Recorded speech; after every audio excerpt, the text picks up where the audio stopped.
दोस्तों आज की इस वीडियो में हम लोग इस तरीके के प्रश्नों का गुणनखंड ज्ञात करना सीखेंगे। तो ये गुणनखंड ज्ञात करने का टाइप 4 प्रकार है, ठीक है। तो हम लोग टाइप 1, टाइप 2 और टाइप 3 प्रकार के प्रश्नों का गुणनखंड ज्ञात करना सीख लिया है। तो अगर आप लोग उन सब वीडियोस को नहीं देखें तो उसका लिंक मैं यहाँ पे दे दूंगा, आप लोग उन तीनों गुणनखंडों को जरूर सीख लीजिएगा। इस वीडियो में हम लोग टाइप 4 प्रकार के गुणनखंड ज्ञात करना सीखेंगे। तो हम लोग इस वीडियो में केवल 2 प्रश्नों को हल करेंगे। तो पहला प्रश्न यहाँ पे है, इसका हम लोग गुणनखंड ज्ञात करेंगे, और दूसरा प्रश्न यहाँ पे है, ठीक है। तो मैं आपको बता देना चाहता हूँ पहले कि ये जो टाइप 4 प्रकार का गुणनखंड है, हमने जो पीछे गुणनखंड ज्ञात करना सीखा है उससे ये थोड़ा अलग है। तो आप लोग इस वीडियो को पूरा अच्छे से ज़रूर समझिएगा, नहीं तो आप लोग इसमें गलतियाँ कर देंगे, ठीक है। तो इसका चलिए गुणनखंड ज्ञात करते हैं। तो सबसे पहला काम हम लोग क्या करेंगे, एक्स स्क्वायर के पहले जो संख्या दिया रहता है उसका गुणा हम लोग लास्ट वाले संख्या में करते हैं। ये तो हम लोग हमेशा ऐसा करते हैं, गुणनखंड ज्ञात करने वाले समय में हमेशा करेंगे। तो 2 का गुणा 12 में करेंगे, कितना आ जाएगा, ये आ जाएगा 24, ठीक है। तो गुणा करके यहाँ पे लिख लीजिए। अब आपको ऐसी 2 संख्या खोजना है जिनका गुणा करें तो 24 आ जाए, और उनको जोड़ करके ये -11 आना चाहिए। यहाँ पे अगर प्लस रहता है तो जोड़ करके यक्स के पहले वाला लाना रहता है, अगर माइनस रहेगा तो घटा करके, ठीक है। तो यहाँ पे प्लस है तो हमें ऐसी 2 संख्या खोजना है जिनका गुणा करें तो 24 आ जाए और उनको जोड़ करके -11 आना चाहिए।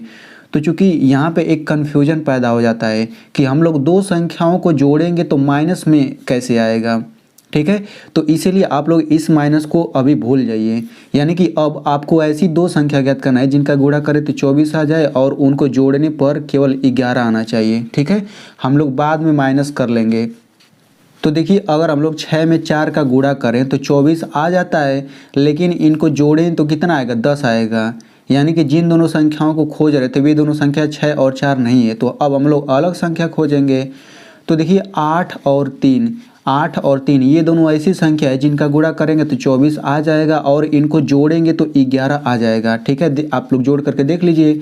तो 8 में 3 जोड़ेंगे तो 11 आ जाएगा, लेकिन हमें तो -11 चाहिए ना, क्योंकि हमने शुरू में क्या कहा था कि हमें सबसे पहले जोड़ करके +11 चाहिए, यानी केवल 11 चाहिए। तो देखिए यहाँ पे आप देख ही सकते हैं कि उन दोनों संख्याओं को जोड़ने पर 11 आ गया, लेकिन मेन चीज़ तो यहाँ पे माइनस है।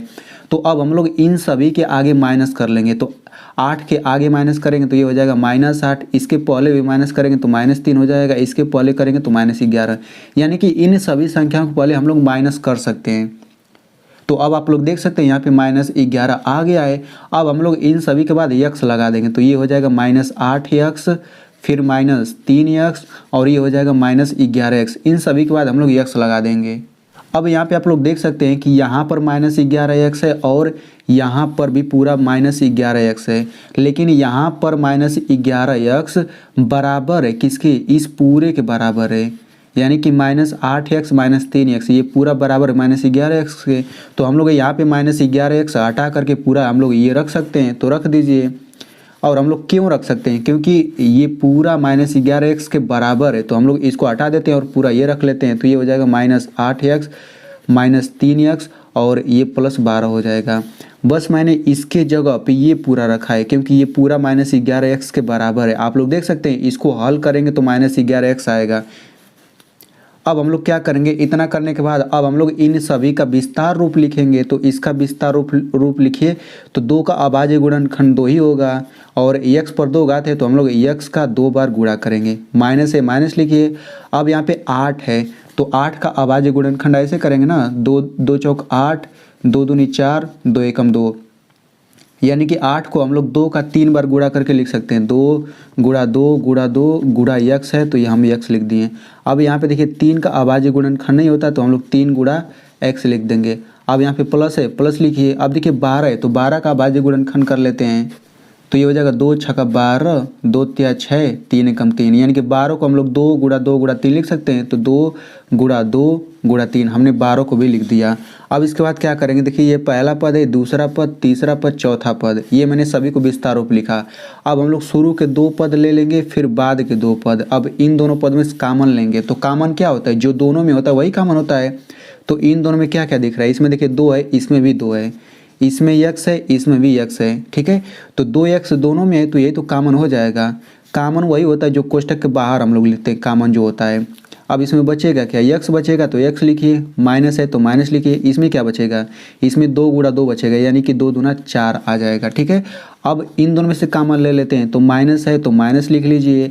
अब इसमें देखिए 3 है, यहाँ पर भी 3 है, यानी कि 3 कॉमन हो गया। कोष्टक में क्या बचेगा, यहाँ पर x बच जाएगा और यहाँ से 2 गुणा 2 यानी कि 4 बचेगा।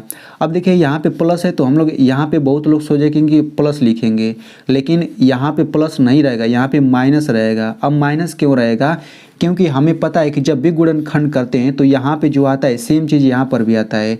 तो हम लोग बिल्कुल यही प्राप्त करने के लिए हम लोग यहाँ पे प्लस न लिख करके माइनस लिखेंगे। अब हम लोग क्या करेंगे, यहाँ पे दोनों सेम चीज़ है तो इसको हम लोग पहले लिख लेते हैं x माइनस 4, फिर दूसरे कोष्टक में हम लोग इतना माइनस इतना लिख लेते हैं 2x माइनस 3। तो इसका गुणनखंड इस तरीके से हो गया। तो आप लोग वीडियो को पूरा अंत तक देखिएगा, क्योंकि वीडियो के लास्ट में एक क्वेश्चन भी पूछा हूँ तो उसका जवाब आप लोग को ज़रूर देना रहेगा। तो चलिए इसको हल कर लेते हैं। तो इसमें सबसे पहले क्या करेंगे, 3 का गुणा हम लोग 6 में करेंगे तो 3 छक 18 हो गया। अब आपको ऐसी 2 संख्या खोजना है जिनका गुणा करें तो 18 आ जाए और उनको जोड़ने पर ये 11 आना चाहिए। ठीक है, तो कौन सी संख्या होगी, तो वो संख्या होगा 9 और 2। अगर हम 9 का 2 में गुणा करें तो 18 आ जाएगा, और अगर हम लोग 9 में 2 को जोड़ दें तो 11 आ जाएगा। ठीक है, लेकिन हमें तो -11 चाहिए ना, तो हम लोग सभी के आगे माइनस लगा देते हैं, -9 -2 -11। अब सभी के बाद x भी लगा देते हैं, तो -9x -2x बराबर -11x। अब देखिए यहाँ पर भी -11x है, यहाँ पर भी। ठीक है, लेकिन यहाँ पे -11x पूरा इसके बराबर है, तो हम लोग इस पूरे को हटा करके ये रख लेते हैं। तो ये हो जाएगा 3x² -9x -2x + 6। अब सभी का विस्तार रूप लिख लेते हैं, तो इसका विस्तार रूप हो जाएगा 3 गुणा x माइनस है माइनस लिखिए। अब 9 का अभाज्य गुणनखंड कर लेते हैं, तो ये हो जाएगा 3 3 × 9 3 × 3 यानी कि 3 गुणा 3 लिखेंगे, 3 गुणा 3 गुणा x है तो x लिखिए, माइनस 2 का भाज्य गुणनखंड 2 ही होगा, प्लस अब 6 का भाज्य गुणनखंड कितना हो जाएगा, 2 3 6 3 × 3 यानी कि 2 गुणा 3 होगा, 2 गुणा 3। अब इन दोनों में से कॉमन ले लेते हैं, तो कॉमन क्या दिख रहा है, तो इसमें देखिए 3 है, इसमें भी 3 है, इसमें x है, इसमें भी x है, यानी कि 3x कॉमन हो जाएगा।